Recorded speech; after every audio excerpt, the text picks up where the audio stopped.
Good evening, welcome to the July 31st meeting of the Lowell License Commission.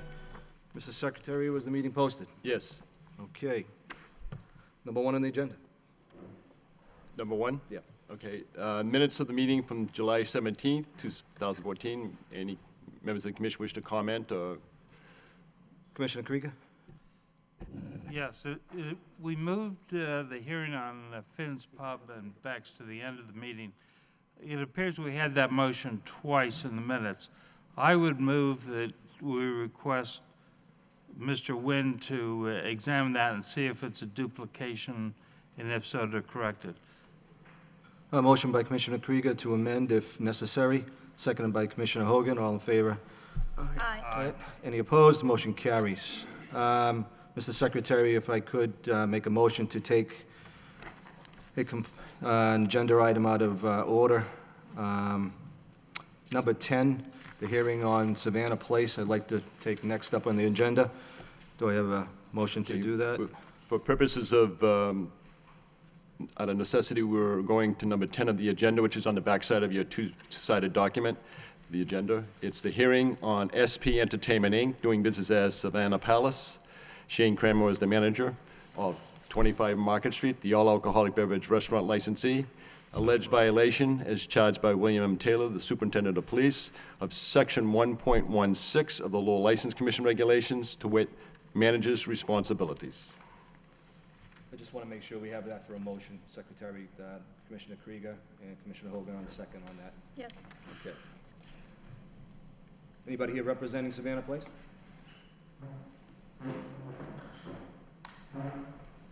State your name, sir, and your affiliation. Shane Cranmore, owner of Savannah Palace. Are you represented by any legal counsel tonight, Mr. Cranmore? No, I'm not. You're not, okay. Would you like the complaint read into the record? No, yes, that's fine. Okay. Captain Kennedy, if you summarize for us, please. Mr. Chairman, on April 5th, 2014, Lowell Police were in the area of 25 Market Street. The purpose of the presence was to address issues of disorder that have presented in the area on Friday, Saturday, and Sunday morning. At approximately 1:34 a.m., Sergeant Thomas Lombard's attention was drawn to several fights that had started in the front door of the licensed premises, to wit 25 Market Street, Lowell, Massachusetts.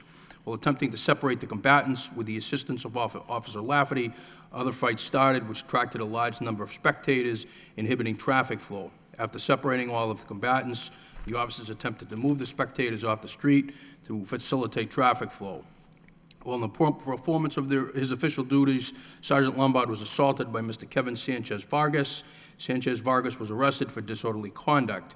During this time, a hostile crowd had formed who began to approach Sergeant Lombard as he was effecting this arrest. Because of this hazardous situation, Officer Fernandez was forced to employ department-issued OC spray to quell the hostile crowd. The Lowell Police Department is respectfully requesting that the License Commission take action under Regulation 1.16 to wit manager's responsibilities. Thank you, Captain. Mr. Cranmore? So I wrote a letter that I would like to read. I also brought a copy that we can put into the record if we'd like. Just lift up that microphone. Excellent, Okay. thank you. So I just want to start off by saying that I'm not only a business owner in the downtown area for the last 5 years, but I'm also a downtown resident for 5 years as well.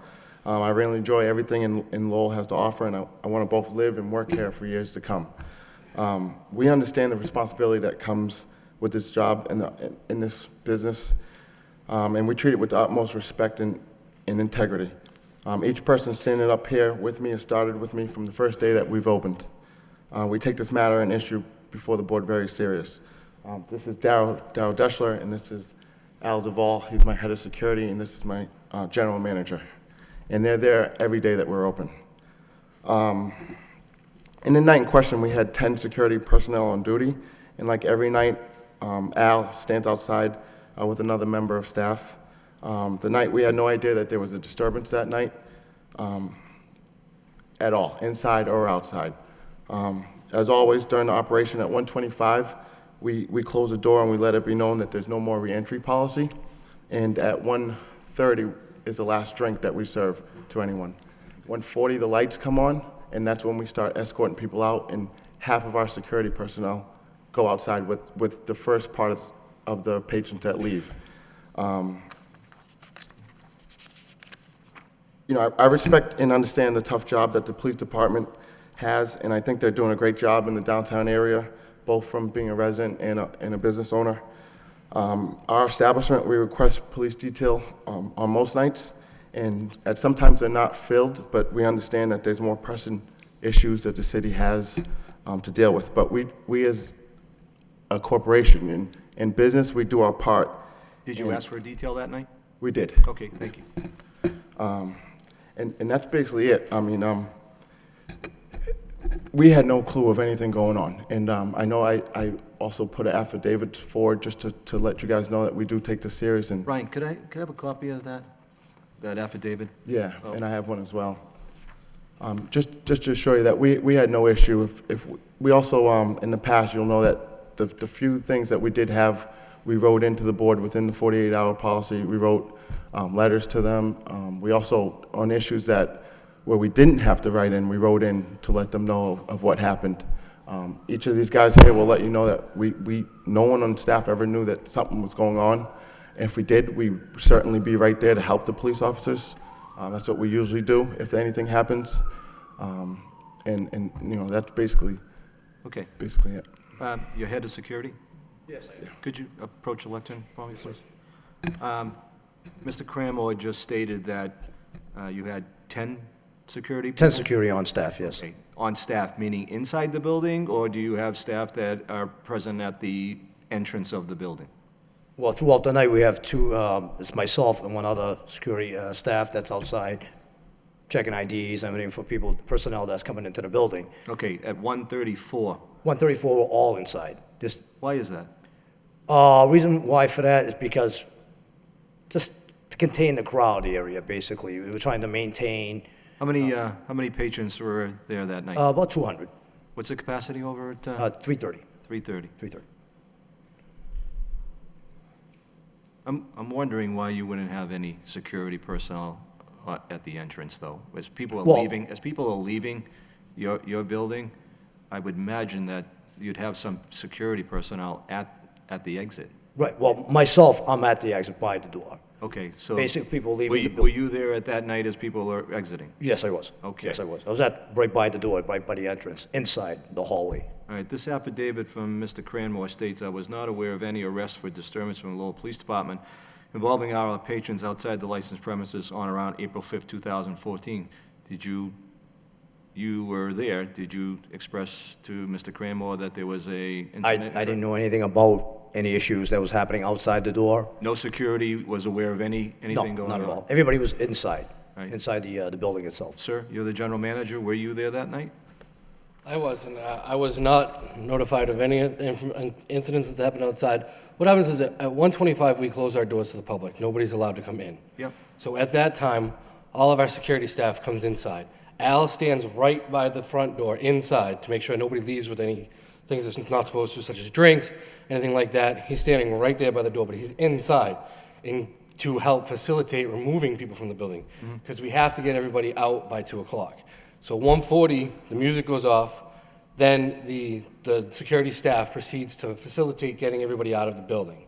I myself personally make an announcement to ask everybody to please not remain outside on the sidewalk, make your way to your vehicles immediately upon exiting the building.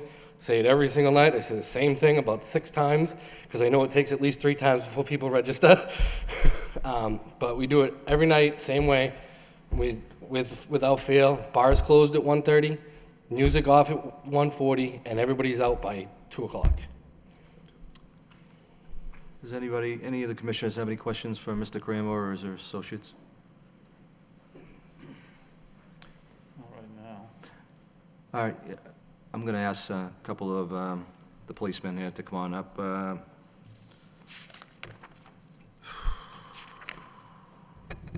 Sergeant Lombard and Officer Lafferty.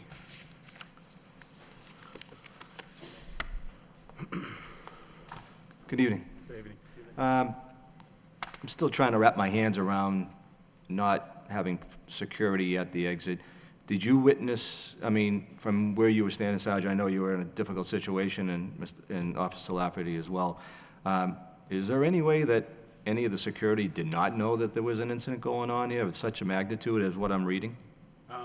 From the best of my knowledge, it was very volatile, and Officer Lafferty was attempting to separate some people, and I was above him trying to assist him.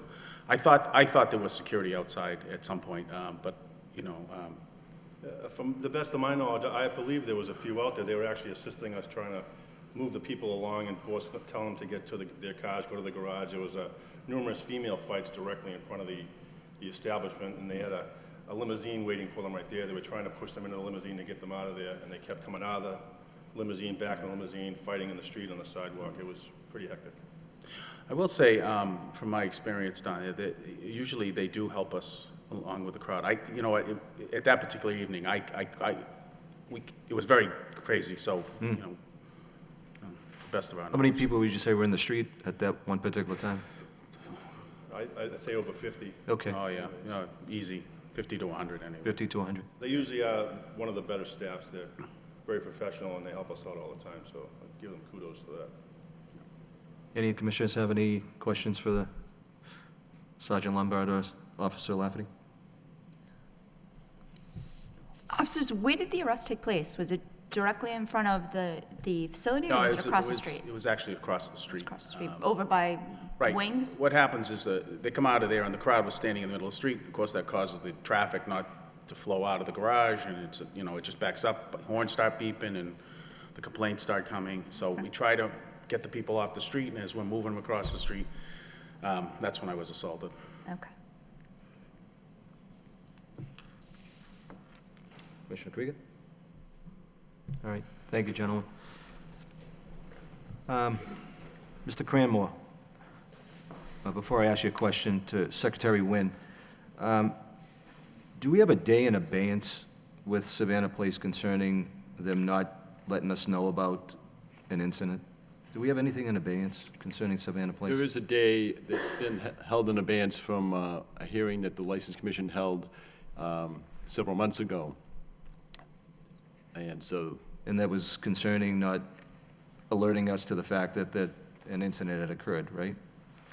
if I can just refer to my notes here. Mr. Chairman, that involved a situation where there was a disturbance on the premises, and we were alerted to disturbance on the premises when we were summoned to Lowell General Hospital to investigate a stabbing. Right. If you recall, there was a stabbing apparently Yep. on the premises, and the testimony at that time by management was very similar to what's been testified to tonight, that they had no knowledge, and these incidents are taking place in or around the premises without management's knowledge, and I'm not quite sure how that's happening, quite frankly. Thank you.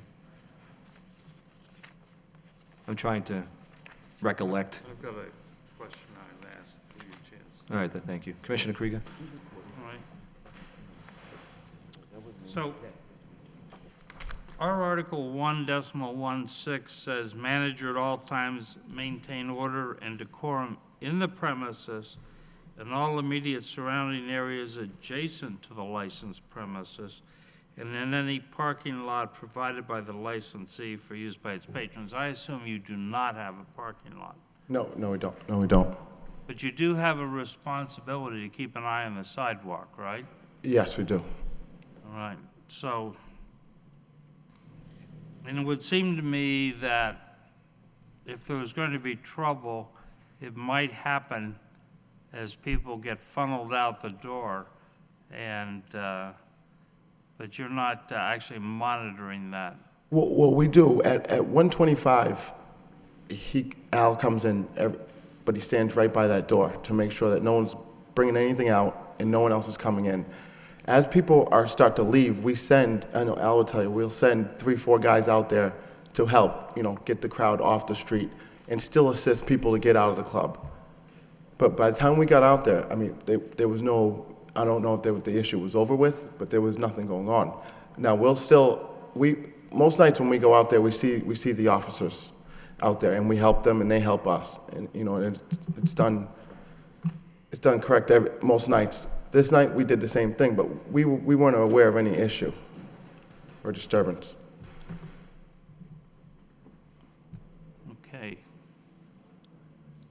Thank you.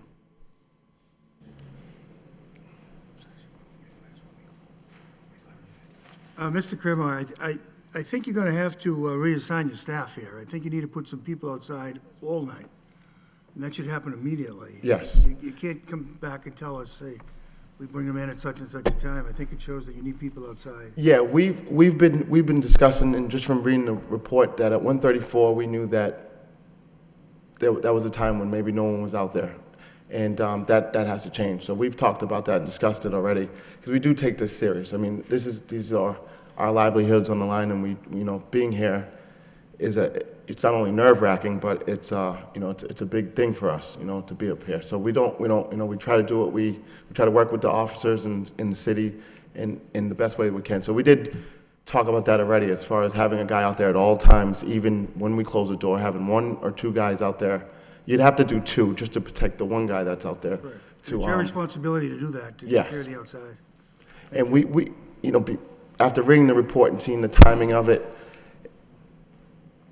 that's when I really realized that, a little funk or a little change has to happen. What are your operating hours? We open till 2 a.m. What is it? I'm sorry? 10 to 2. 10 to 2? Yeah. Monday through Sunday? We Saturdays? only open Friday and Saturdays. Just open Friday and Yeah. Saturdays, 8 hours a week. And then we, for different rentals and Saturdays also. yeah, Friday and Saturdays. Right, okay. Yeah. And then for different rentals, we allow people to come in and rent for birthday parties and, different functions. Well, I will say in your favor that Sergeant Lombard and Officer Lafferty maintain that you do have a good reputation in the city, but the day in abeyance that we have with you from your earlier incident was that you didn't report the incident within 48 hours. You can reply, go ahead. Was that the official for that last one? I thought it was. It was a day held in abeyance, it was a day suspended, held in abeyance. Okay, so you weren't closed down. And I believe that this, when I tried to map together everything, I saw that this happened, because I didn't know about this until I got the mailing, and it happened. So I immediately started thinking about everything. And I understand that you are going to try to rectify this and have some security personnel outside. The problem I have with this is, from the testimony of Officer Lafferty and Sergeant Lombard, is that they did witness a couple of your security personnel out on the street there. So I'm trying to wrap my hands around this here, and if that was the case, why didn't they report that to you? and no, why that- didn't you let us know within 48 hours? Yeah. So I'm still having a problem with that, Mr. Cranmore. Well, no one reported anything to me or any of these guys here about any issue. When we get out there at 1:40 and we always see the officers out there, and we're helping them, they're helping us. Their presence there helps us a lot, because, people sometimes don't want to necessarily listen. So when we get out there, we immediately start helping. If there's a big crowd over here, we'll see some of the officers walk in the crowd, and we'll go and we'll help. But no one knew that there was an arrest. I'll tell you, no one knew that there was any issue. None of the security personnel told me or their superiors of any incident. But when we got out there at 1:40, we would naturally help anything going on. But we're used to seeing the police cruisers out there at the end of the night. Commissioner Krieger? I think that the commission should find that Savannah Palace either failed to maintain control outside the door. They didn't put people out, or they didn't instruct their people to inform upper management about incidents so that a report can be filed. Reports need to be filed. So I think that the facts are pretty clear on that, and I think the record should reflect that. Then it's a question of what is the fitting punishment for this. I take the report of Sergeant Lombard and his comments. So we're not dealing with an out-of-control situation, but we are dealing with a situation where things do need to be tightened up. And just in response to that, we do, all of our staff, they all know. We've been here for going on 5 years, that if there's an issue, to report it to one of us. I also have another manager that isn't here today, but it's always on duty. So it's all 4 of us that are there every night. I mean, I haven't had I haven't not missed a day in over a year. Your head of security looks like he wants to say something. Go ahead, please. Okay. Come on up. You all set? But just to finish, as far as any security personnel, staff, bartender, anything they see, they would report it to us. And we've asked people since this time, since we got the report, and no one says anything as far as knowing anything. At 1:40, when we do come out there, the officers may have seen us assisting them, and that's good. But that doesn't mean that we noticed anything happen. I don't think any police officer ever told us that there was an arrest at 5 minutes prior or 10 minutes prior. Otherwise, we would have reported it. We've stopped and we've helped the police officers in different occasions, and we've wrote a report about it, even though it didn't. In actuality, I have 3 reports that I have filed with the Lowell Police Department on other incidences that happened. I actually have copies of them. They have been filed with the Lowell Police Department in accordance with the regulations. I think you'd be hard-pressed to find anybody else that's actually doing it, to be honest with you. Now, come on now. Just saying. But Captain Kennedy, that has how many cruisers were at the scene? I would defer to Sergeant Lombard, he was there. Sergeant? Yes, about 5 or 6. 5 or 6. What about 50 people out in the street with 10 security personnel, not knowing anything that happened to communicate to the manager? See where I'm going with this? I definitely do. And what I'm telling you, when we get out there at 1:40, we're used to seeing the officers out there. Sometimes, especially, this past weekend with Folk Fest, and you see them out there, you don't know necessarily what happened unless someone maybe tells you. And I know from the future. You usually have 5 or 6 cruisers outside at 1:40? We've had 2, 3, 4 cruisers. It's not in a given time. Sometimes they do it to make a movement to tell people to move, and it works. I mean, it's not something, I know personally, if there was an incident, we would report it. We're really good at that. We've reported incidents that we didn't necessarily have to report, things that, when we stop someone from trying to hide or run from the police, we reported it anyway. I mean, that's just something that is from our standpoint, is the simplest thing that you need to do. Secretary Wynn, And I mean, how many months did we keep that day in abeyance, do you know? 6 months in abeyance? And just to make one point on that, I think this issue happened before, just looking at the date, it happened before the date of that hearing, when we put it for 1 day of abeyance. Exactly. I think this was something that was already in the Understood, yep, I do system. remember the dates, yep. Commissioner McCarthy? I just find it hard to believe that, you come out at 1:40, I think you said? Yeah, There's 5 or 6 cruisers outside, and there had to be some action going on, and nobody saw anything? Well, unless maybe one of the officers was to tell us, or we would have personally see someone fighting, that would be the only way we would know. They had to be doing something, the officers had to be doing something if there was that many of them available. They weren't just standing around talking to people. I do know that the report said that when they sprayed their OC spray, that the crowd moved. One other thing I'll point out is at 1:34, most of my crowd is inside my venue, trying to get that last minute. I mean, we have no reentry policy after 1:25. We don't have people outside from us per se, 50 people out there. No, they're trying to get there in there for the last. The problem that the commission faces is that sometimes we can't distinguish between people that are unlucky and people that are incompetent. And because we can't, there's no reason we should try. So I think that your failure to make the report indicates that you're either unlucky or you're incompetent. And I think that we should take action. I'm not saying we should take large action. I think just a small action, but we need to help everyone understand, everyone in this city, reports have to be done. I've been here and people have said, well, the police officer told me I didn't have to file a report. Police officers don't have authority to say that. So the filing of reports is important. And we totally understand that. That's why it really is stressful to see that, I'm before here today on that issue.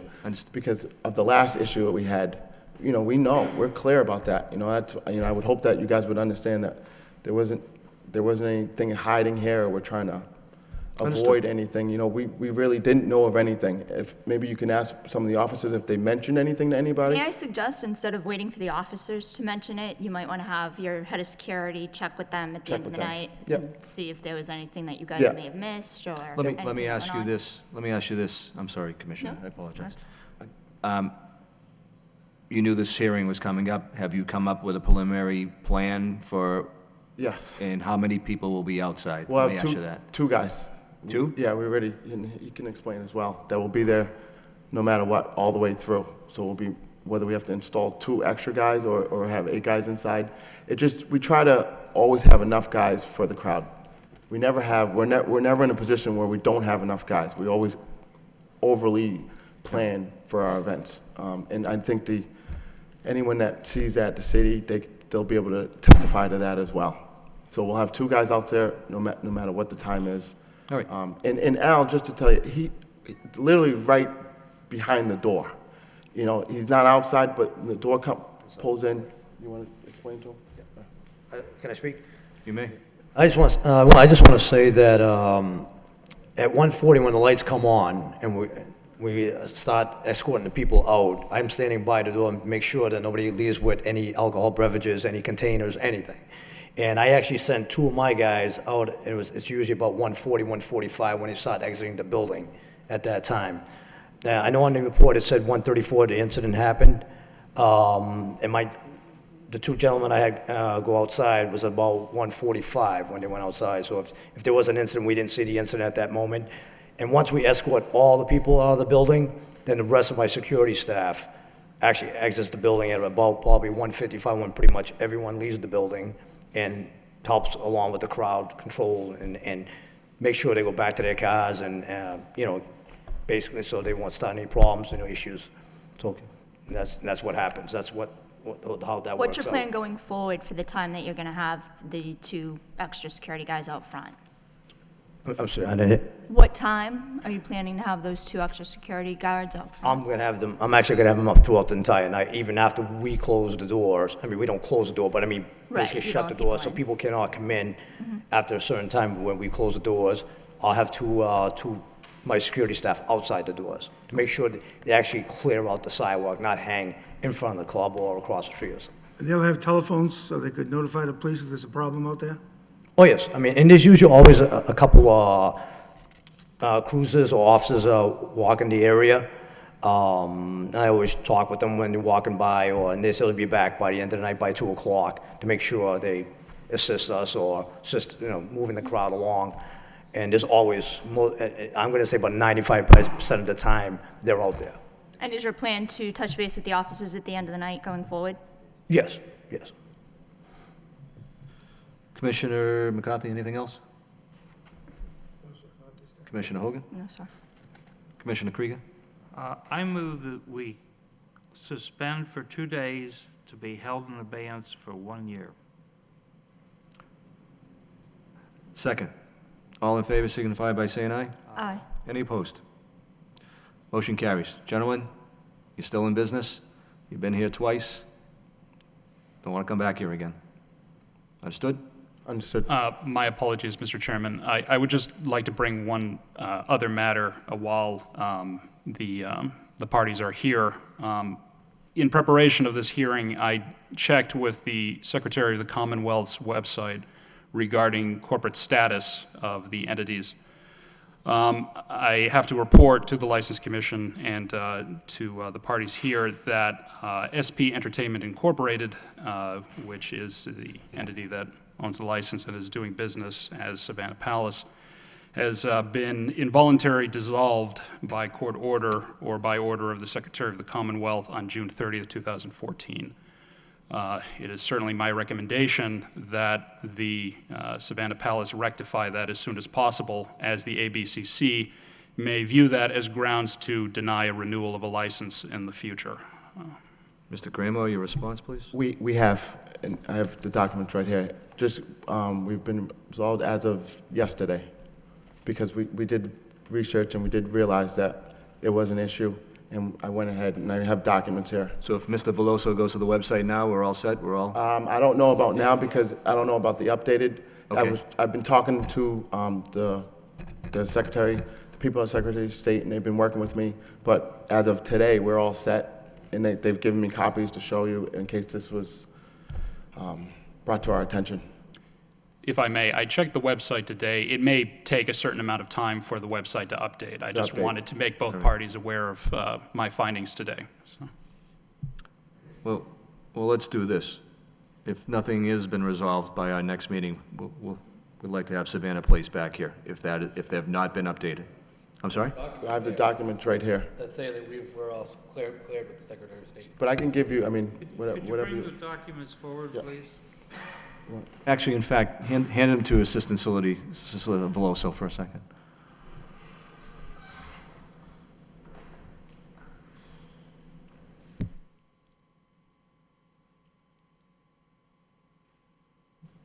But any other type of information you may need, we can get that for you before the next meeting.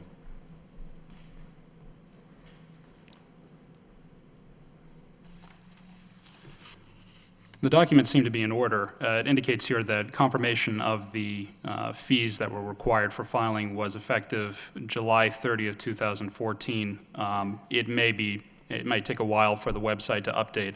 I'd recommend that we have copies of these documents just to be on the safe side, though. If those can be provided by Savannah Palace, that'd be appreciated. Yes, that wouldn't be an issue. Yeah, Okay. thank you. All right, Thank you. gentlemen. Good luck. Thank you You're very all much. Have a good day.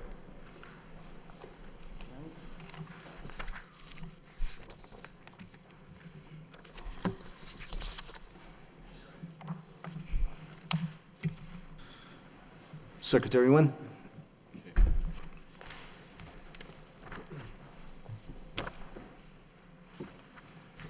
So if you folks would kindly go back to page 1 or side 1. Number 2 on the agenda is special one-day license application to sell and dispense malt beverages and wine only, or either one. 2 applications, one by Tracy Martino of Aramark for pre-performance reception, Friday, August 1st, from 5 p.m. to 8:30 p.m. at Fisher Hall, Durgan Building, the UMass Lowell South Campus at 35 Wilder Street.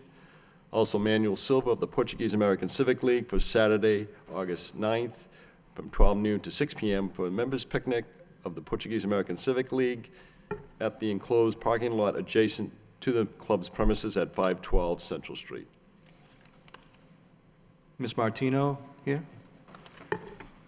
Is Mr. Silva here? You both state your name, please. Tracy Martino, General Manager, Songa Center, Aramark. Thank you. Manuel Silva, manager of the Portuguese American Civic League. Ms. Martino, you've held one of these licenses before, correct? Yes. Mr. Silva, many, I know. So I don't need to reiterate the responsibility you have. Both understand that? Yes. In any emergency, we're going to call the Lowell Police immediately, correct? Yes. Wish of the body? Move approval. Second. Motion by Commissioner Krieger, seconded by Commissioner Hogan. All in favor signify by saying aye. Aye. Any opposed? Motion carries. Good luck with your events. Thank you.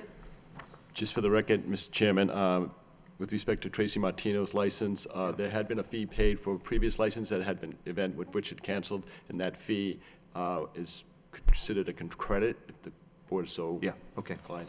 Yep, thank you. Commission will now take up matters to do with the special one-day license applications to dispense wine only. Michael F. Daly Jr. of the Uncharted Gallery at 66 Merrimack Street for Saturday, August 2nd, from 7 p.m. to 12 midnight. The event is the City of Love reception, and also Sunday, August 3rd, from 8 p.m. to 12 midnight, the City of Love closing reception and an artist talk. State your name for the record. Michael F. Daly Jr., Uncharted Gallery. How's business, Mike? Going well. Very good. Any questions from the board? Not that What's I'm the aware wish of of. the body? I move approval. Motion by Commissioner Krieger, motion by Commissioner Hogan, seconded by Commissioner Krieger. All in favor signify by saying aye. Aye. Any opposed? Motion carries. Good luck with your events. Thank you. All right. See you tomorrow, Mr. Daly. See you tomorrow. Thank you. Commission will now take up application for special events permits. for amplified outdoor public entertainment. For the Portuguese American Civic League, Manuel Silva manager for sound system for music for Saturday, August 9th, from 12 noon to 6 p.m. at the parking lot of the club at 512 Central Street. Richard Caraballo. Mr. Caraballo here? Mr. Caraballo? Okay. And then we have the Lowell Southeast Asian Water Festival, Eric Sack, representative, for Saturday, August 16th, from 10 a.m. to 6 p.m. at the Heritage Campus Pavilion, Tucker Boulevard, for the sound system, for live music, public address, and disc jockey. Will you both state your names for the record, please? Eric Sack, Lowell Southeast Asian Water Festival. Manuel Silva from Portuguese American Civic League. All right. Captain Kennedy, anything on either one of these events that we should be aware of, the board should be aware of? No, the only comment I would make for the Southeast Asian Water Festival is the fact that it does take place in a residential neighborhood, and notwithstanding the fact that if the license is granted here this evening, which I anticipate it will be, please be cognizant of that it is a residential neighborhood. Any questions from the board? What is the wish of the body? Move approval. Second. Motion by Commissioner McCarthy, seconded by Commissioner Hogan. All in favor signify by saying aye. Aye. Any opposed? Motion carries. Good luck with your events. Number 5 on the agenda is ratification of a sidewalk stand license issued July 23rd to Mark Coder, doing business as the Mark's Running and Fitness, 118 Merrimack Street. It's a seasonal permit from April to October 2014. Mr. Coder? State your name for the record, please. Mark Kadir. How's business, Mark? What's that? How's business? It's good. It's good. Still open. This is just ratification, correct, Secretary Nguyen? Right, he wanted to be ready for the folk festival, so Right.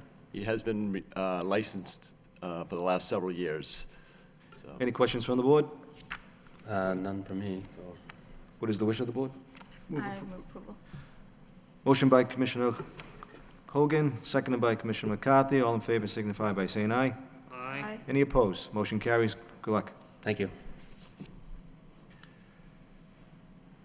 Commissioner, I'll look at the application for Rivers Wild Inc., doing business as Jameson's, the all-alcoholic beverage restaurant licensee at 26 Andover Street, requesting an annual license for entertainment in a licensed restaurant for live music, disc jockey, and a jukebox. Shannon? State your name for the record. Shannon Kelly Barroso. Doing business looking, has this already come up for a public hearing, or do we? Well, what it is, Oh, we did it the last time. there had been an application for the all-alcoholic license 2 weeks ago. Yep. And fortunately, it had been approved by the state after the License Commission approved that.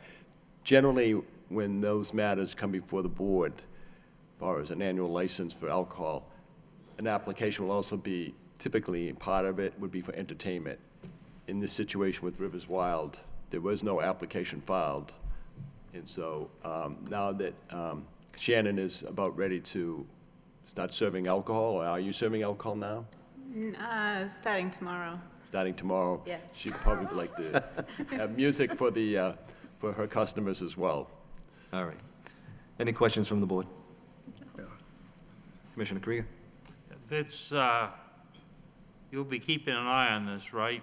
Because most of the direction is not residential, but part of your direction is residential. I wouldn't want to be listening to your music while I'm listening to my music. So, have you thought about this? I have. I'm aware of it.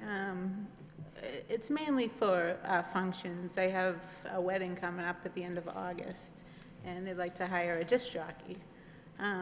Also, I'd would like to get a jazz quartet out there on Sunday brunch. Just something smooth. I'm not looking to rock the city, but I just want...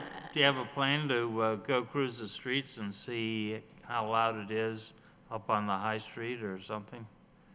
Yeah, I mean, that is a plan. I could do that. We've talked to, I'd like to go out and I like to talk to the customers and see what they think. And a lot of them think it's a great idea. They like to be out on the patio. They think that on Father's Day, I had a jazz quartet out there, and people really enjoyed it.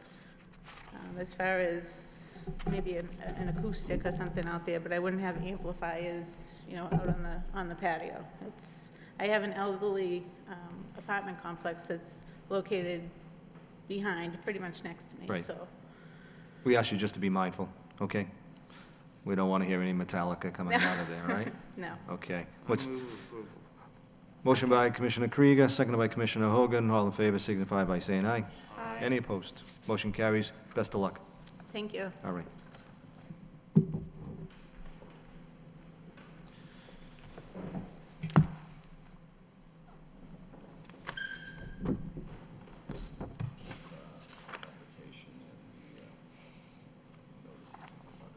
How did they come back?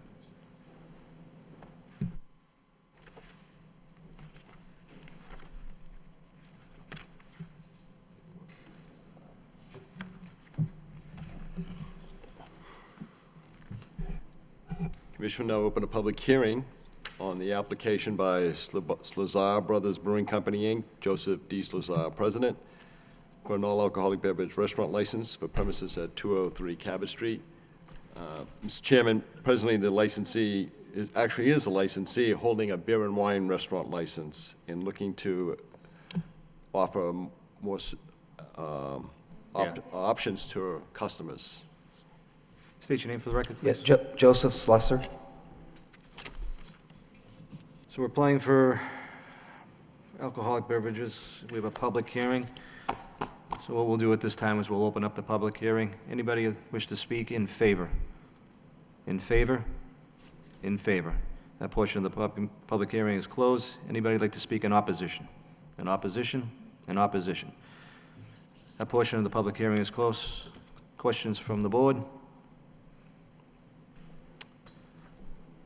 Tell us, you're going to be the manager of record, Mr.? Yes, I am. All right. And your experience in the alcohol beverage?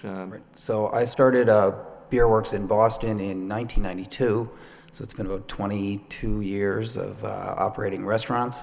At this point, I have 6 brewery restaurants in Massachusetts. Lowell, we opened in 2008 with a full production brewery, and we took over space that had previously been a brewery and another operation there. We are not affiliated at all whatsoever with the upstairs, which is no longer in business. So I have full-service family restaurants, 6 of them in Massachusetts only. So I have a lot of full liquor and beer and wine experience. Full liquor? Yes, we have full liquor. And all the other establishments you have? Correct. Okay. In the past 2 years, we've backfilled all the other stores with full liquor, and this is the last one that we want to do. How are things in the other? They're very good. Full liquor, we find, is very helpful for private parties and events and birthdays and things like that. It rounds out our offering. Some guests just don't want beer, even though beer is our middle name. Understood. Any problems at any of your other establishments since you got those licenses? No? No. Questions from the board? What is the wish of the body? I would move approval. Motion by Commissioner Hogan, seconded by I'll second it. Commissioner McCarthy. All in favor signify by saying aye. Aye. Any opposed? Motion carries. Wish you the best of luck. Thank you. All right.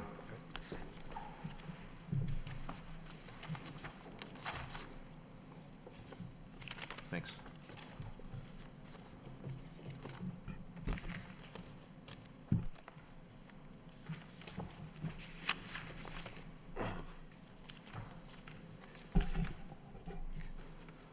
Commission number 8 on the agenda, members of the commission, is the matter to do with the Centerville Social Club at 364 West 6th Street. David Burns is here. He is the manager of record. Just as a matter of background for the members of the commission, club licensees that are members and guests type of a licensee holding an all-alcoholic license, state law requires that each and every club is to file a club report in which they are to list their present officers and directors and those employees that are handling their alcohol. And so each and every club is supposed to file a report with the licensing authority in the city and town where the club is located. And in addition, they also are to notify the Alcoholic Beverages Control Commission.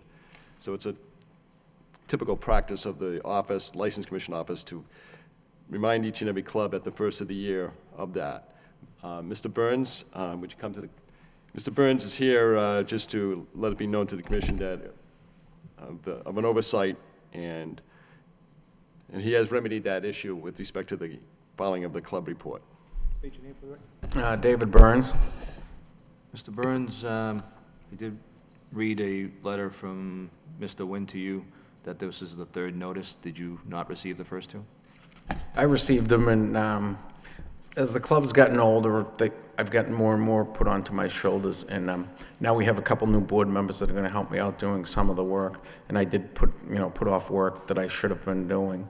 It's a complete oversight on my part, and I did finally remedy it and send it in, and we can guarantee it will never happen again.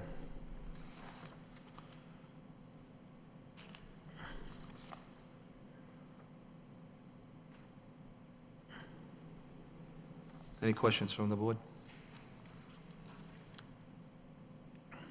You say you've resolved this issue?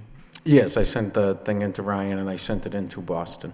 No, you resolved the issue, so you'll be giving... Yes, I've gotten extra help. So you have added responsibilities. Mr. Provencher's become the vice president, and he's agreed to help me with some of my office work and some of the other work around the club that I've been added to.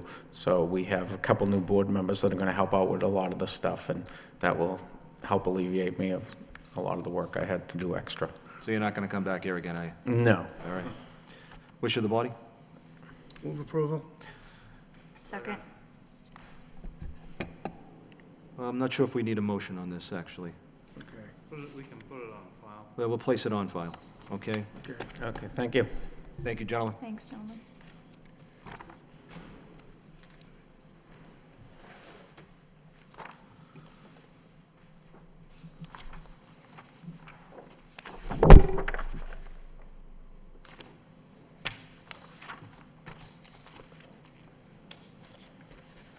I already got it right. All set, all set. I'll give me a copy.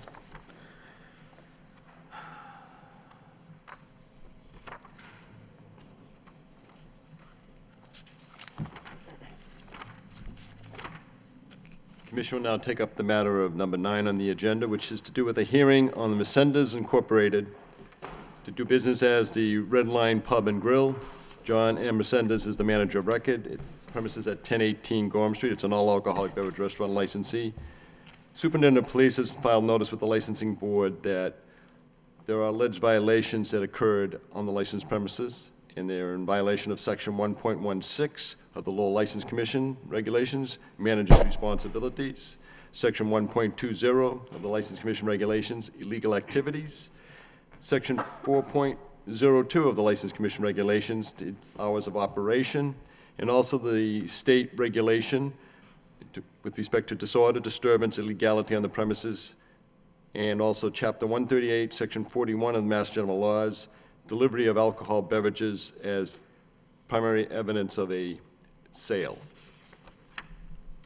State your name for the record, please. Good evening, Mr. Chairman, Mr. Commissioners. My name is John Hardigan. I'm an attorney here in Lowell. My office is at 97 Central Street. With me this evening is John Resendez, who, as the board knows, along with his wife, owns Resendez Incorporated. Mr. Hardigan, would you like to complaint right into the record? No, we'll waive that. Thank you.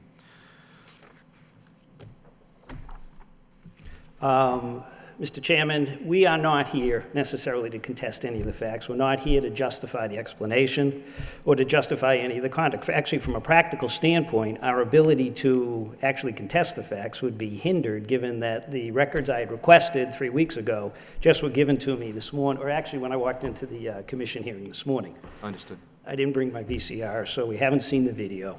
I have had an opportunity to speak with Mr. Resendez, who has seen it. And there is no dispute. We're not going to waste the board's time. There was an ugly incident apparently that happened there, and it could have been a lot worse. It appears to me that these were bad guys doing bad things. Arguably, it could have happened in any establishment in the city. They just happened to walk into our location on that night. Now, that being said, what have we done to attempt to remedy this situation?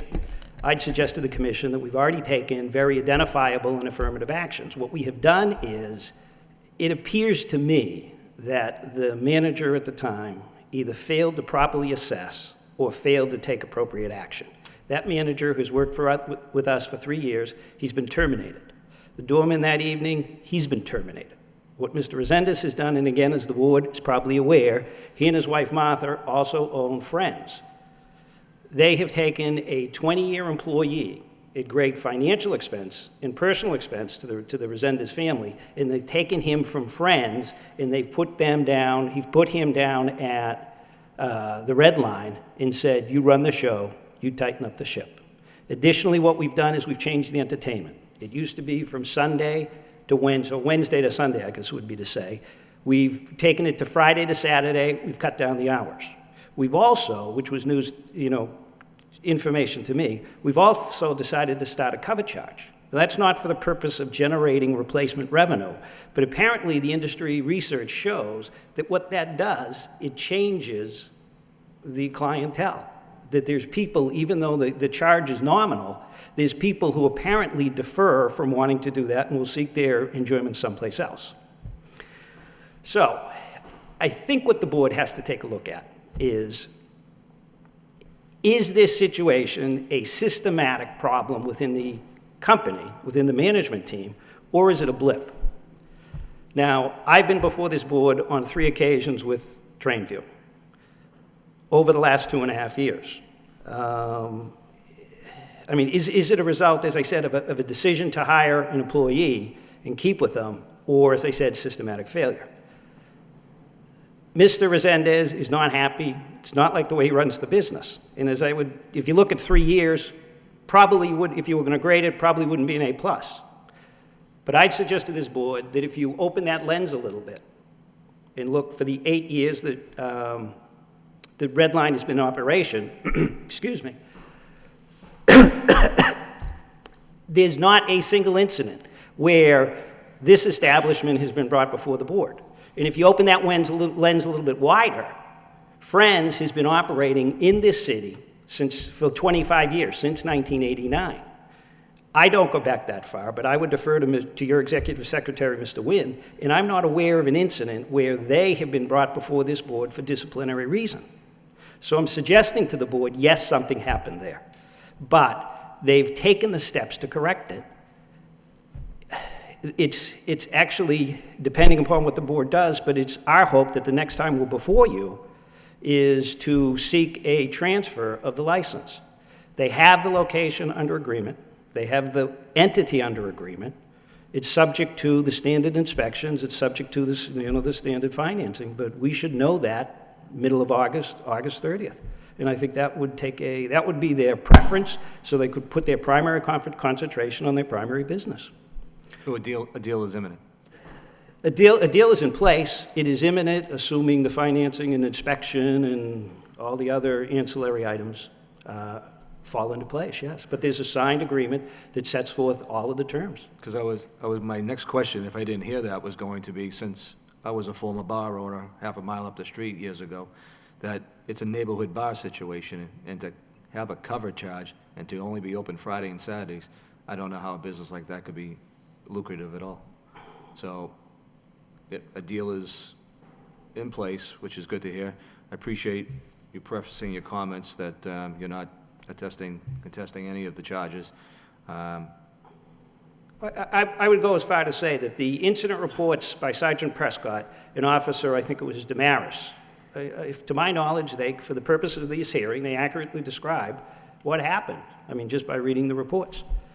So to that extent, no, we're not contesting it. And the manager has been terminated, and the doorman has been terminated? Yes. All right. Questions from the board? Commissioner Krieger? Yes, Mr. Wynn, what are the rules on cover charges here in the Commonwealth? Well, when a licensee is to have a cover charge, the licensee has to have a sign out in front of the establishment in a conspicuous place so that anyone who approaches the entrance would readily see that there is a cover charge. They wish to enter the premises and what the cover charge is. So that it has to be clearly visible to a prospective patron. And then the cover charge, if it is received by the establishment, each and every patron is to be given a ticket that is numbered, and a receipt of that ticket is retained by the licensee and held, I can't say for the length of time a ticket should be held, but it's like essentially like a movie ticket, where you're getting two parts. One is retained by the issuer of the ticket and the ticket that's being handed to the patron. So there's always going to be a record of the number of tickets sold and the cost of that ticket for each patron. And if the license commission is so inclined for reasons, purposes of, at a hearing, have every reason to require of the licensee to submit the documentation showing that how many tickets they have sold, Right. and the fee that they've received for each and every ticket. Sir, can you describe the sign? Because I cruised by there yesterday. I took my wife to dinner up the street, and nothing jumped out at me. Yeah, but it's on the back porch. I don't think The I cover, want it in the front cover door. charge sign is on the back porch? Yeah, because most people come through the back. Mr. But I can put one in the front, that's not a problem. The way they're established is there's a large parking lot in the back. So I think people enter in through that way.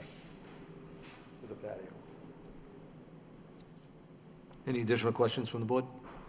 Attorney Hannigan, you said within the next 30 days this should be solved? Purchase and sales? There is a financing contingency in which I believe to be the last hurdle in the proceedings.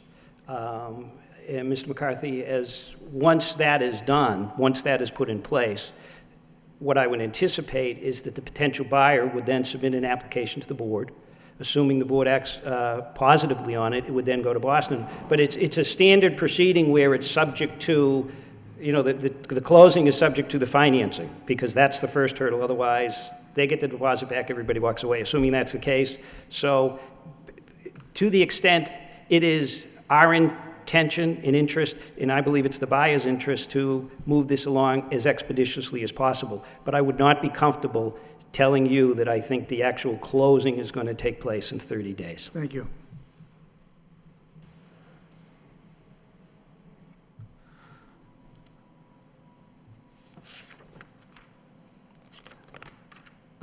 In lieu of what we've heard for testimony, your comments, Mr. Hardigan, that Mr. Resendez has fired both the manager and the doorman, and has a stellar reputation of friends, from what we're understanding. This is still a very serious offense, and this board takes pride in its consistency when we hand out punishment for establishments in the city. I would make a motion that we suspend the license for 2 days with 1 day held in abeyance. Do I have a second?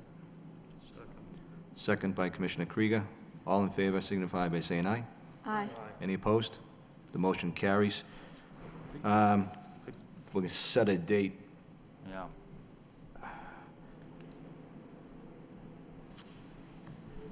Give Secretary Wynn some time to get the report out.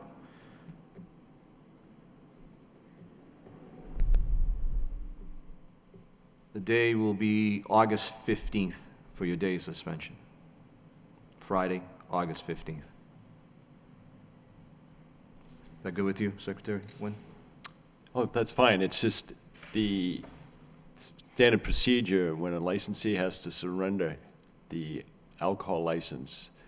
It's to be delivered to the license office, and that would be like first thing in the morning. And it wouldn't be made available to the licensee the following, at the end of that suspension period. So if the board is so inclined to close the establishment for 1 day, and if this, at the present time, the licensee's business operation is Friday and Saturdays only, the license itself will probably have to be made available, and I can make arrangements with the front desk I'm sure Captain Kennedy might assist me on that, to leave a license for the manager to pick up at the front desk of the police station first thing Saturday morning. You good with that, Captain Kennedy? Yeah, we'll make arrangements for that, Mr. Chairman. Thank you. Mr. Chairman, point of order. Sure. The establishment is open Wednesdays through Sundays, not just Friday and Saturdays. Oh, I'm sorry. What's it? Wednesday through Sunday. Yeah, The Wednesday. music is just. Just the music is Friday, Saturday. Oh. The establishment is open Wednesday through Sunday, just so there's All no right, confusion. I was unclear of that. Okay. So Friday would be open, typically.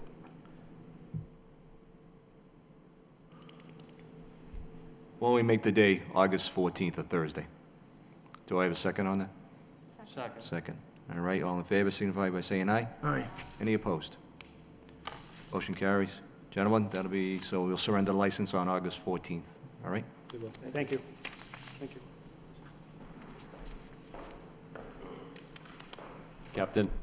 Captain, never mind.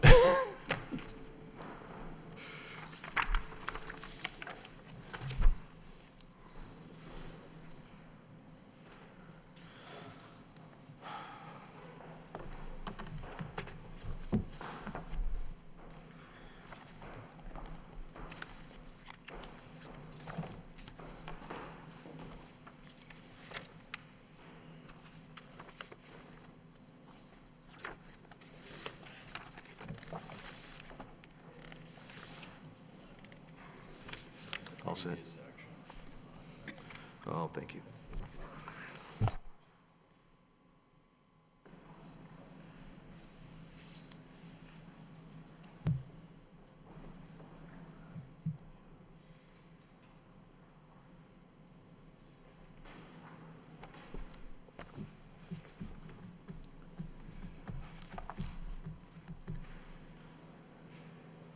Commission now go to number 11 on the agenda. This is the hearing on Camilla LLC, doing business as reservations. George Torres is the manager, the all-alcoholic beverage restaurant licensee. Complaint from Superintendent of Police William M. Taylor.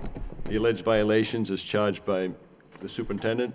Section 1.13 of the Lowell License Commission regulations, display of licenses and permits.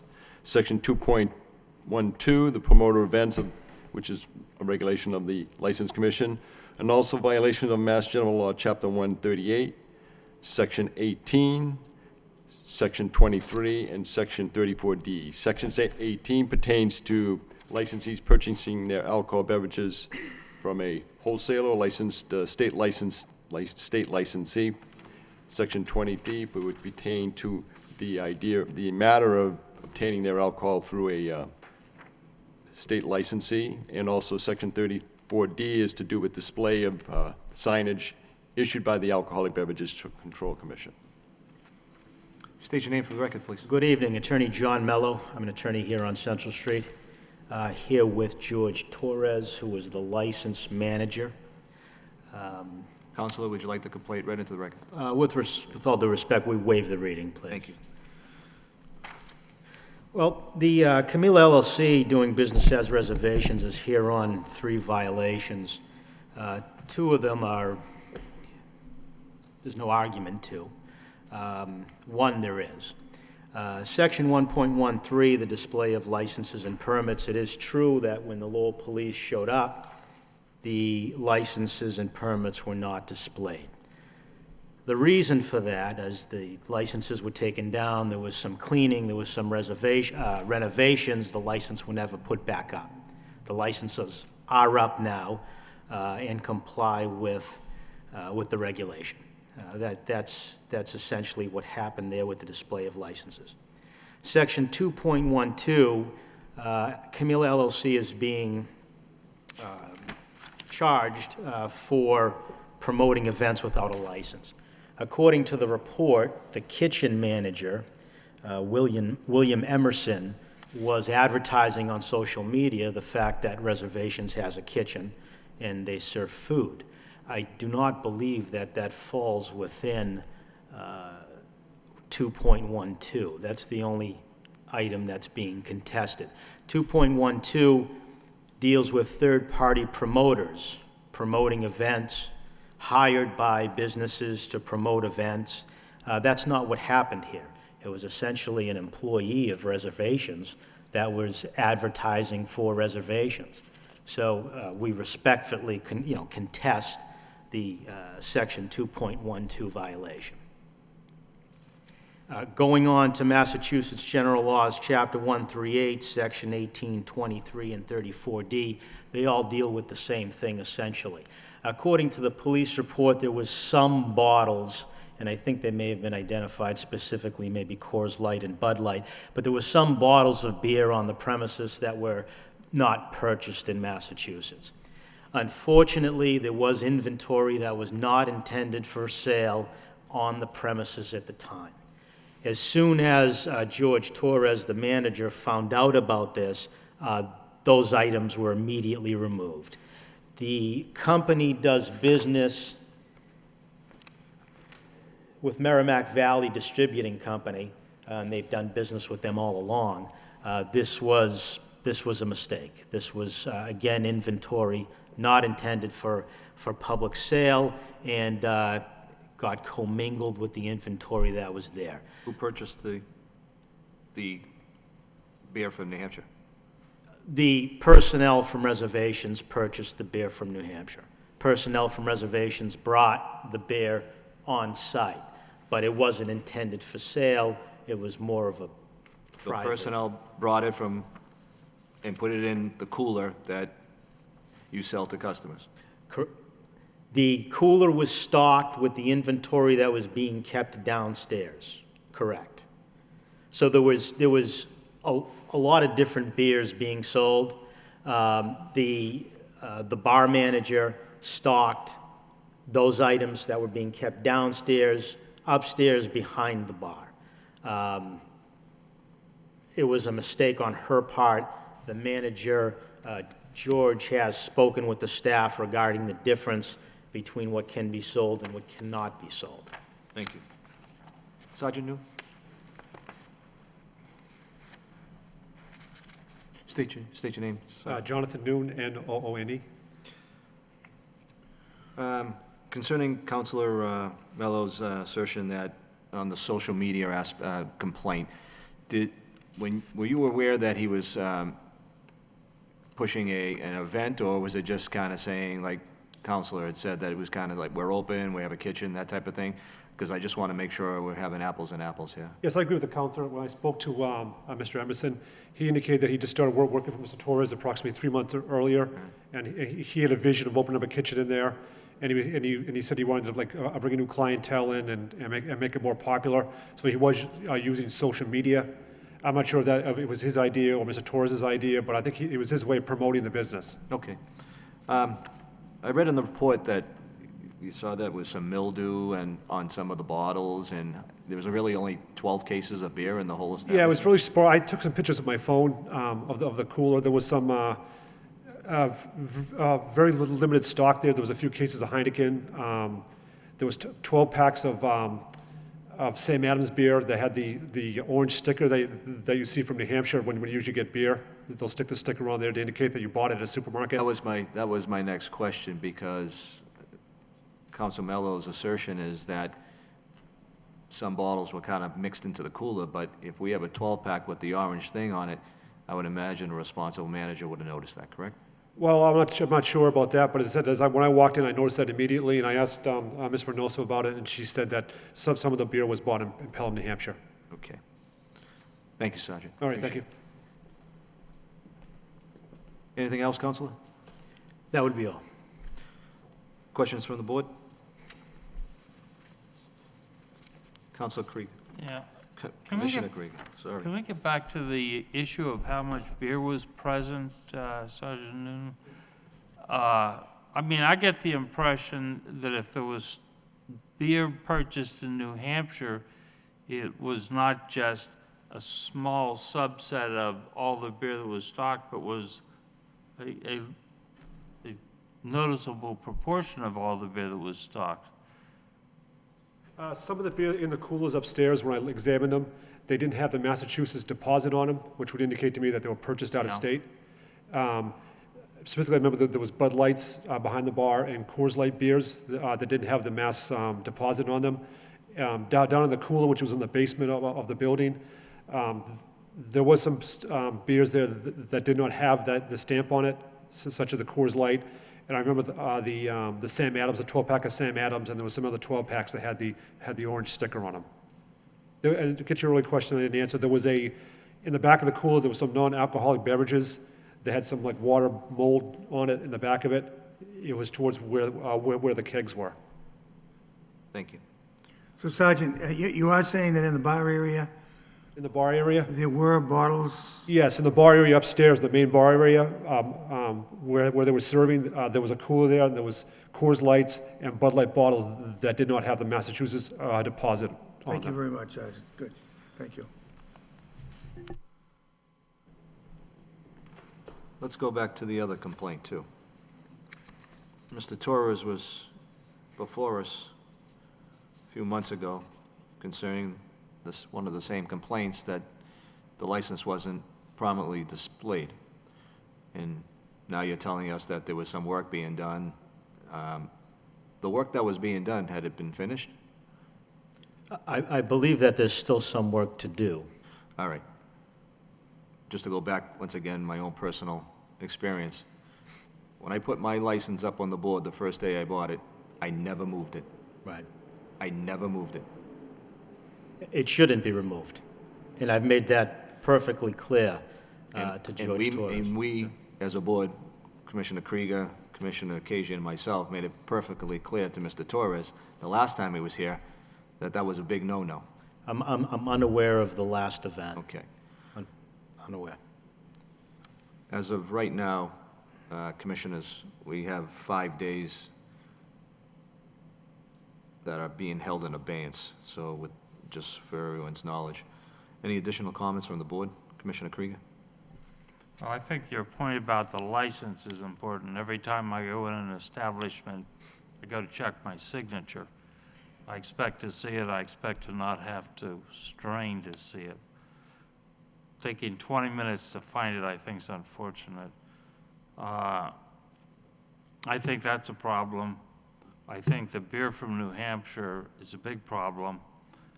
I don't think I'm particularly exercised about the kitchen staff tweeting out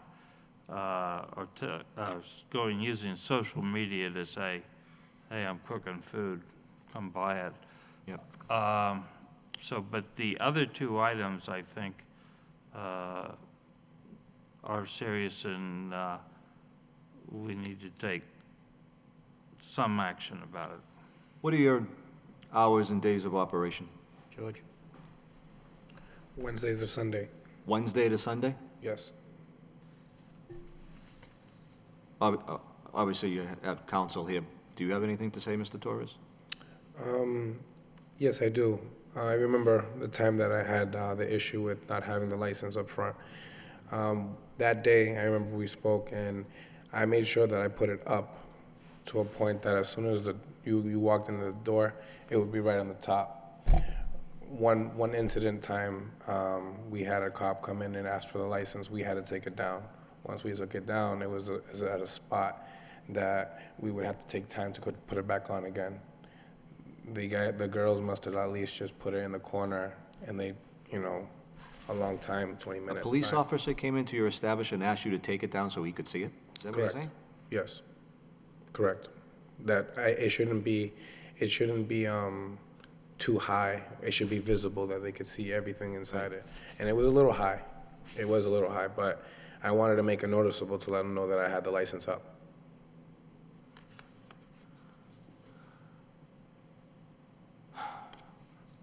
Okay. Commissioner Krieger? I was going to say, too low is better than too high. I can always squat down and look. I'm 6 foot, and if I have to step on something to see it, that's not good. So you had it misplaced. Concerning, oh, I'm sorry, go right ahead. Yeah, I was going to follow up by saying, I think that getting the licenses and the signs straight is an indication of the fact that you're serious about this business. And I think it also sends a message to your employees that you're serious about this business. Commissioner McCarthy, Commissioner Hogan, anything further? I would just like to say, I think that it's the second time on the license not being available. I'm really concerned about the liquor being purchased, the beer being purchased in New Hampshire and being sold in the establishment. It's my belief that you did serve a 5-day suspension. Am I accurate in that, Mr. Chairman? The license was suspended, but all 5 days were held in abeyance, Oh, Commissioner. okay, thank you. Commissioner Hogan, anything further? No, I'm good, thank you. All right, going through the complaints, section 2.12 concerning the social media, I would make a motion that that be placed on file. Seconded. Seconded by Commissioner McCarthy. All in favor signify by saying aye. Aye. Any opposed? That motion carries. Concerning the license not being visible, with all due respect to the counsel, his client was scolded pretty badly the first time he was here in front of this board. And I can almost vividly remember that he said that it would never happen again. So with that, I would make a motion to take one of the days held in abeyance for 1-day suspension. Do I have a second? Second. Seconded by Commissioner Krieger. All in favor signify by saying aye. Aye. Any opposed? Last complaint concerning purchasing of alcoholic beverages in the state of New Hampshire. I always hate to use myself as an example, but in the bar business, that's a huge no-no. That's one of the cardinal sins you just don't do. I would make a motion that we take the remaining 4 days that were held in abeyance and suspend an additional 2 days. Do I have a second? Second. Seconded by Commissioner Hogan. All in favor signify by saying aye. Aye. Aye. Any opposed? Motion carries. You're open Wednesdays through Sundays. Correct. I also have one more thing to say.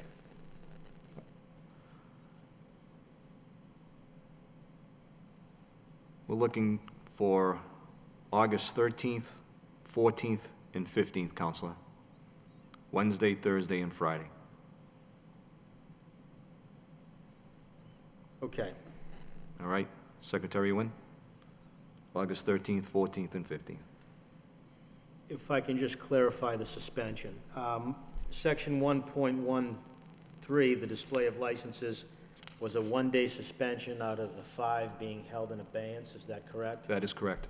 And the Chapter 138 violation, there's a remaining 4 days 2 in days. abeyance? 2 days will still be in abeyance, 2 days served. Understood. Thank you, gentlemen. Thank you.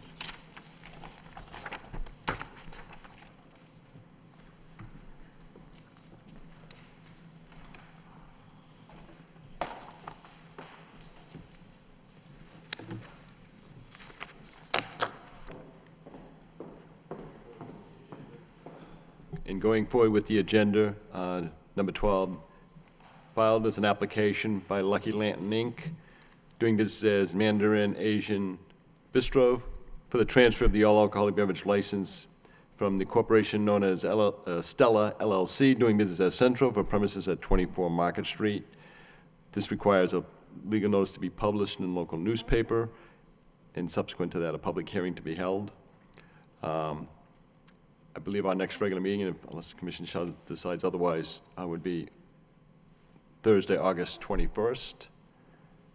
And if that be the case, a hearing could be held for that, on that date, with a legal notice to be published in the local newspaper on Friday, August the 8th. So moved. So moved. August 21st for the public hearing. The hearing on the Yep. transfer. Yep.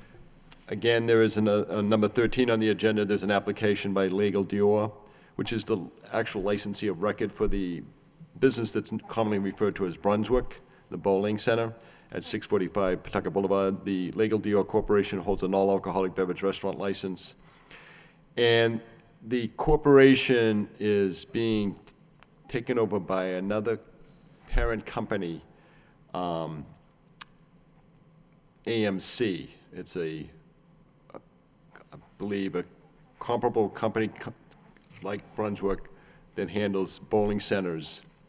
And they're going to take some of their offices in place of the current offices held that are controlled by Brunswick, or their shareholding entity is called Lee Serve. So there'll be a corporate officer director change and a beneficial interest change. Because of the nature of the beneficial interest, similar to like a stock transfer, but not a stock transfer as such, it would require the legal notice be published in a public hearing. I would recommend the commission. Refresh my memory. Hearing on August Refresh my 21st. memory, Ryan. Didn't we have something with them about 6 months ago in that same vein? Yes, what happens is that these parent companies go through their changes in their, like Legal Dior Company, its parent company is in Chicago, Illinois. They sent a notice to the license office that they were going to do this sort of like at that time, their lease serve was an INC entity. It converted to an LLC. Oh, yeah. And I contacted the Alcohol Beverages Control Commission at the time, and it was recommended to me when I did finally get a response from the executive director of the ABC. He indicated that it would be best that they file for what would be considered like a beneficial interest change. So for the sake of the formality, we went through, that was what the board approved, was the at least serve at the time INC period became Lee Serve LLC. Okay. They had filed the paperwork with the Secretary of State's office as a foreign corporation. They amended that from an INC to an LLC. And the License Commission, you approved it. ABC approved it. Now, this is a little bit more of substance. This has more to do with the fact that Lee Serve is actually relinquishing its interest in Legal Dior, and it now becomes another controlling interest, and its initials are AMC. I have the application here, but it's another corporate entity that's removed from Brunswick, and it is taking over. It's essentially Brunswick as we know it, or I know of it. It's going to be changing its financial base, its operations. It's that entity which controls the stock and the day-to-day operation of the business. Okay. So So we're looking for August 21st as well on that? Okay. and a legal notice for August the 8th. August 8th. All right, so moved. And What happens August 8th? It's going to be in the paper. Oh, okay. Yep. so, yeah, generally what you want to do is when you do a legal notice, you have to do it not less than 10 days before the hearing. That's state regulation, state law. Okay. With respect to the 14, the Executive Secretary's report, what I failed to submit to the board at the last meeting, given everything else that was happening, was the current tax status for Brian's Ivy Hall and Finn's Pub. According to the city treasurer's office, those taxes are in the amount of, with respect to Brian's, it's approximately, I have it right here.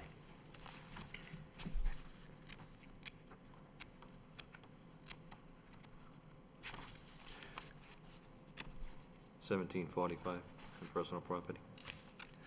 The Finn's Pub has a fiscal 14 personal property tax of $3,465, and that is as of July 18th, and it is apparently it's $1.26 per diem. I'm not sure what that means, but I assume it's just incrementally going up on a daily basis.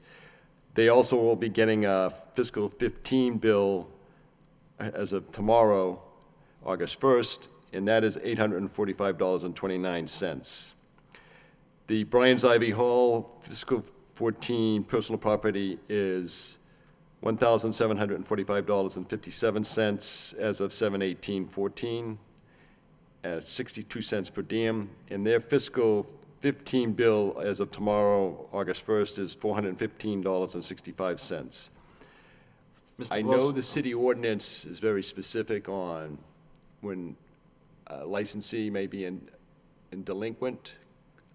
I would defer to counsel for the city, Assistant Solicitor Veloso, as to whether this particular these licensees are termed delinquent in their back taxes. I'm not sure about Attorney that. Veloso, the FY15 bills due 8/1 on both establishments. Are those quarterly statements, or is that, I mean, it can't be yearly, right? My understanding is that property taxes are done on a quarterly basis. For property taxes, that would be real property as well as personal property taxes in the event of certain So we're businesses. looking at Finn's Pub being basically behind a year in taxes, and a year behind it, Brian's Ivy Hall. I can't speak as to the exact amounts. Given the amounts that are being filed, that may be accurate, yes. You want to expound upon this, or? Granted, I'd have to look at each quarter to see what is owed when, in order to determine how far back these taxes are owed. Well, if you take the quarterly payments for each times 4, that is pretty much what you have for a total of FY14.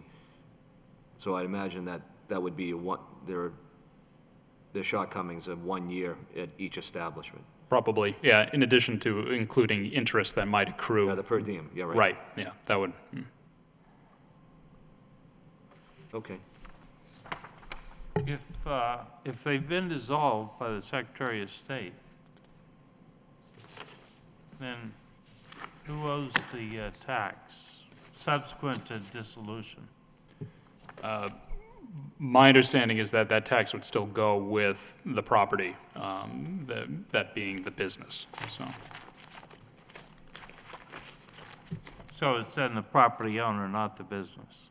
It could be the property owner, it could be both. In this case, I believe the property owner and the business are one and the same, so. Are they a C If corp or I an S may just interject on that for 1 second, if I may. I was talking to somebody in the city treasurer's office. The personal property tax, as I understand it, from based on the conversation I had with the personnel in the treasurer's office, is much like the fixtures you have in a kitchen, appliances, things of that nature, that when the city assessor's office has their assessor go in to see what kind of appliances and what other means there are on the premises to conduct the day-to-day operation of the business.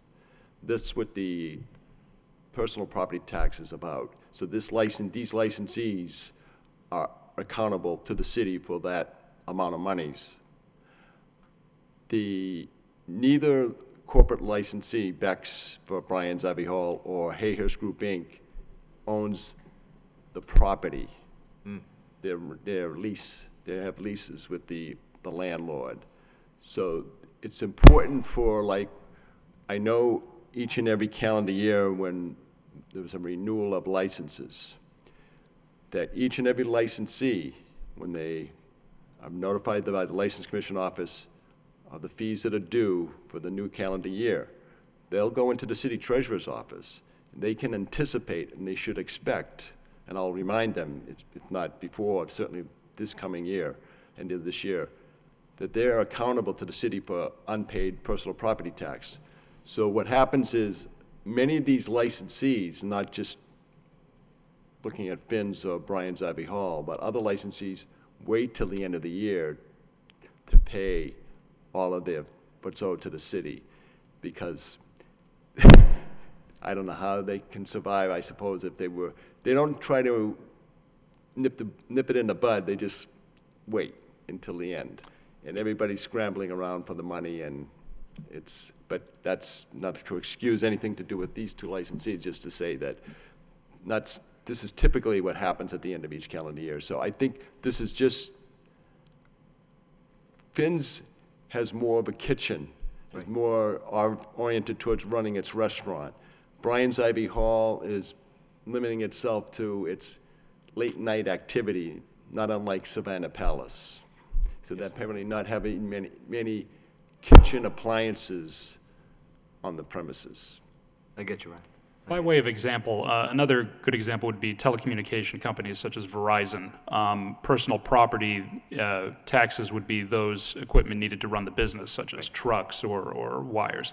In any event, any taxes owed will reflect on the establishment when they apply for renewal of their license. And again, state and law and our local regulations indicate that if taxes are unpaid, a license isn't renewed. Same thing with the corporate issue. What about with the sale of a licensed attorney? If they're looking to sell the business, how does that work? Well, I can only speak as to the tax issue. A tax assessed by a municipality is deemed a tax to be paid. So regardless of any sale that goes forward, any taxes that the city has assessed are expected to be paid. But before the sale? Or as part of? It could be as part of a sale. I can't speak as to how specifically it would be done. But generally, in an instance where a tax is unpaid, the municipality has the ability to place a lien on properties, in the instance such as property taxes that the city would assess on a delinquent property. They don't pay the tax. The city has the authority to place a lien on that property, which can be recorded in the in the registry of deeds. And as a result, if the property is to be sold in the future, of those proceeds, potentially, the taxes for the lien would have to be paid first. So.